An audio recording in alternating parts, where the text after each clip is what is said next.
Hello guys, আসসালামু আলাইকুম। Welcome back to my another video. তো আজকে আমরা রমজান মাসের শেষ ভিডিও। আর আপনারা যখন ভিডিওটা দেখতেছেন তখন আমরা অলরেডি ঈদের নামাজ পড়ে বাসায় চলে আসছি। সবাইকে ঈদ মোবারক, ঈদ মোবারক, ঈদ মোবারক। এটা হলো রোজার শেষ রোজার দিন আমি কোথায় গেলাম, কি করলাম ওইটার নিয়ে একটা ভিডিও। আর আজকে ভিডিও একটু লং হচ্ছে, তো ব্রিজের উপরে আছি, ব্রিজটা একটু দেখলাম পতাকা দিয়ে সাজাইছে। এরপরে চলে গেলাম যে জিলাপি বানাচ্ছিল, তো জিলাপির একটা ভিডিও নিলাম। অনেকদিন আহ ধরে কোনো এরকম ভিডিও নিই না। তা আজকে একটা সুন্দর করে একটা ভিডিও নিয়ে দেখেন না জিলাপির পেঁয়াজগুলো কি সুন্দরভাবে দিচ্ছে। এই পেঁয়াজগুলো আস্তে আস্তে যখন ফুলে ওঠে তখন জিলাপিটা দেখতে অনেক সুন্দর লাগে। তো এরপরে চলে বাসাতে বের হলাম, একটা কাজ ছিল। তো এরপরে চলে গেলাম যে নামাজ পড়ার জন্য, জোহরের নামাজ পড়ার জন্য। জোহরের নামাজ পড়ে আবার বাসায় আসলাম। বাসা থেকে বের হয়ে আমরা সবাই ইফতার করার জন্য যে জায়গায় যাব, সেই জায়গায় যাওয়ার আগে আমরা আগে আসর নামাজটা পড়ার জন্য একটা মসজিদের সামনে দাঁড়ালাম। সেখানে দাঁড়াই আমরা কথা বলতেছিলাম। তারপর নামাজটা পড়ে আমরা আবার রওনা দিয়ে দিলাম, যেহেতু আমরা পাহাড় দিকে যাচ্ছি আজকে ইফতার করার জন্য। তো সেই জন্য অনেকদিন পরে আমি এই জায়গাটার ভিডিও দেখাচ্ছি আপনাদেরকে।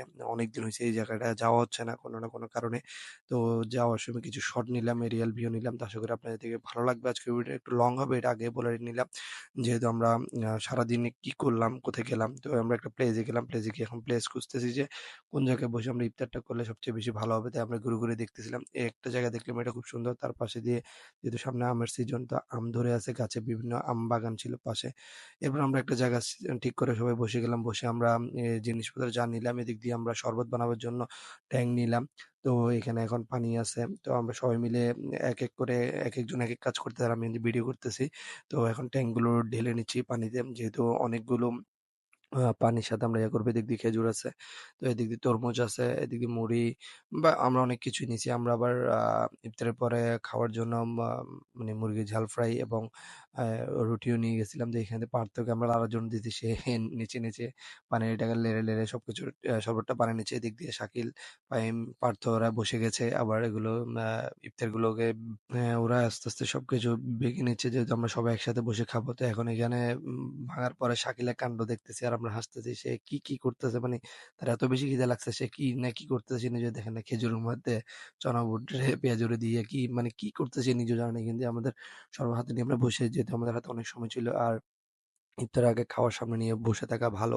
তো আমরা সবাই জানি এটা। তো আমরা বসেছিলাম ওখানে। এরপর আমরা খাওয়া-দাওয়া শেষ করে এরপর আর অনেক আমাদের যে ইফতারের পরে যে খাবারটা ছিল সেটা ছিল। আর এদিক দিয়ে জুমের মধ্যে আগুন ধরায় দিয়েছে, সেটার একটা ভিডিও নিলাম। তারপর আমরা সেখানে খাওয়া-দাওয়া শেষ করে একেবারে আমরা চলে আসতে, যেহেতু মা মানে সন্ধ্যা হয়ে গেছে। তারপর চলে আসি আমরা এখন বান্দরবান টানেল আছে যে বাস স্টেশনে, সেই টানেল দিয়ে বের হচ্ছি। কারণ আমরা এখান দিয়ে এসে চা খাবার প্ল্যানিং ছিল। সেজন্য আমরা এই জায়গা দিয়ে বের হয়ে যাচ্ছিলাম। আর টানেল দিয়ে যখন যাচ্ছিলাম এত সুন্দর লাগতেছিল, পাশে যদি গাড়িগুলো না থাকতো আরো বেশি সুন্দর লাগতো। এরপরে আমরা চলে গেছিলাম আবার মেঘলা, যেহেতু আমরা যেখানে ওখানে চা